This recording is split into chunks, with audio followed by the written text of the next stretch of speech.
Nah. Kangen cengkok mbok wong. Wah. Ndak malah kasus kok ya. Ya seminggu bisa ngiringi suarane Mbak Sulis ning panggung saniki angel ketekane. Setahun pisan ora pas kono prei ra iso. Enggak. Pokoknya jenengan nek Dan iki sakit Mbak Sulis. Anu lho Mas ngapunten. Jadi ndak ngono repot. Enggak. Langgawe, Pak.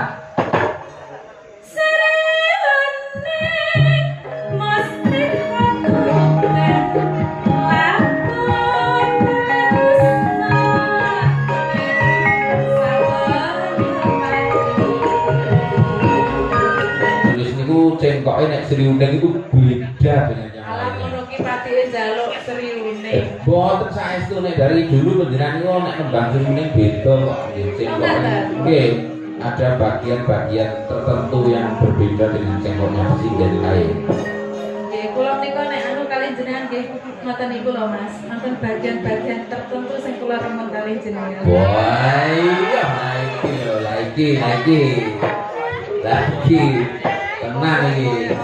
Iki iso wah, iso ngentekke dalangan tenang iki. Nggih. Sinten to niku cewek ten wingi ki jenengan niku? Lah niku anak kula ya. Kok yo nderek to, Nduk. Pripun? Jenengan melu kula riyin, wayangan nderek kula riyin niku sih 2 tahun. Nggih zaman penonton nggih. Isih ala sing gedhong niku kok. Ya, titingannya masih di wah, dan Mas Sodikin masih di. Iki saestu Sri Uning nggih, Mas. Nggih, kangen kali cengkok panjenengan kok nggih. Nah, Kangen cengkok mbok wong. wah. Ndak malah kasus kok ya. Cengkoke perkara piyayine iki ra ya dipetung mengko. Nggih, awale nggih ngoten niku, Nggih. sampeyan kangen cengkoke. Nah. Awale niku. Terus lain-lain. Terus langgane. Nggih. Enggak. Iya Mas Aridin, anu Mas Didin. Didin.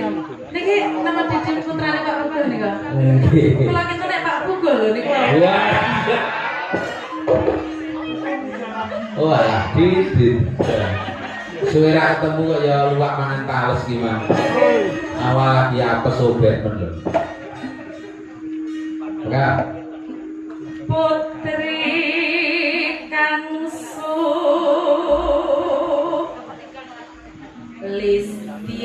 Listien Warni Gon cakepan sulis gitu kan pakai ya. Yo. Mangke to kula Sulistyo niku wanita sing ayu. Yo mat rumono mat. Enggak.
Sanes ngebelo, Mas.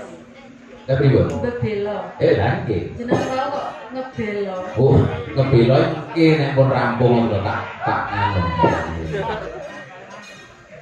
Bebelo wira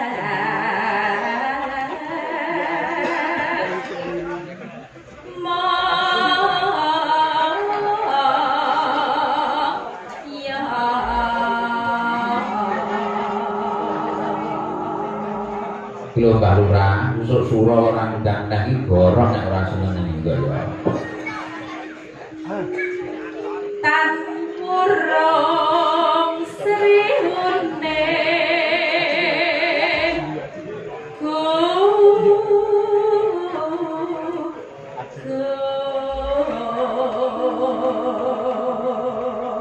niki nek sing rebah sing bawa niku seje. pripun Mas? Sriuning gundul. Nggih, yen kula nggih kok. Yen catetane. Catane kudu dicepake. Nek nggen kula gundul kan ya bahaya.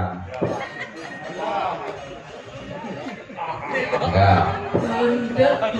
Gundul.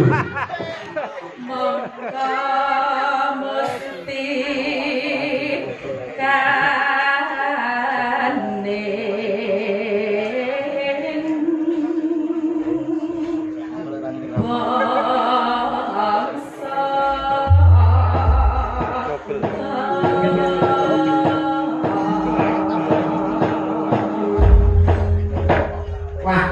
rasa kangen tenan ya mbok iya Pak ya. Wah, ngene iki biyen ndak seminggu pisan kirene suarane Mbak Sulis ning panggung saniki angel ketekane. Setahun pisan nek ora pas sama prei ra ijo. Enggak. Pokoknya jenengan nek wonten jam mengke panjenengan calling kula tak sempat nih Bapak. Wes. Anggil ngajak kula WA lho janjane iki. Saged Mbak Sulis. Anu lho Mas ngapunten. Dan enggak ngono repot. Enggak. Langgawe, Pak.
Mas.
jis. Nggih, becik derek melih nggih kula. Oh nggih, anggere panjenengan iso kula nggih mawon.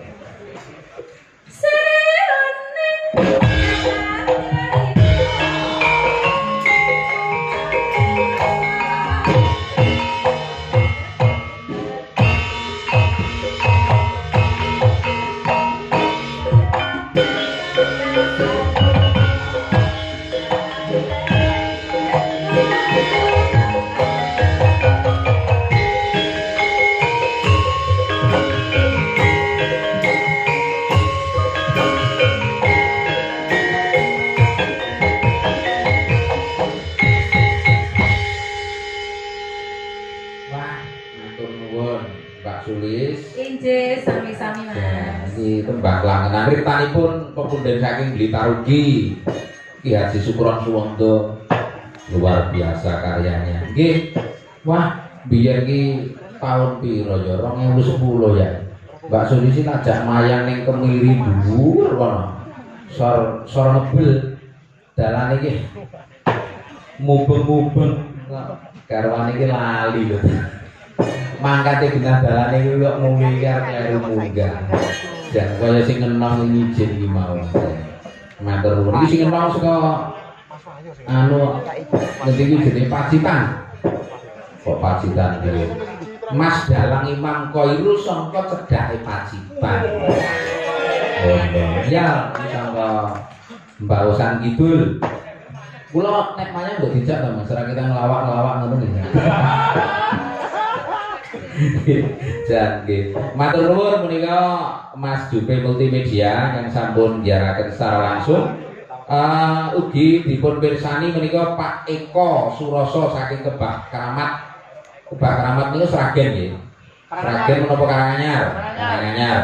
Ugi wonten Pak Darsono. Assalamualaikum Ki Purba. Kula Darsono Kampret saking Lampung. Ugi mirsani nggih kula sedawun atas. Matur nuwun. Nek nggon live streaming itu kan ngendi-ngendi kok nonton. Kuwi mau sing nonton serentake 1000 luwih iki menungso kabeh kudu kok. Rumah saku. Nggih. Sesuai dengan yang kita sampaikan di muka. Nah, enggak sesuai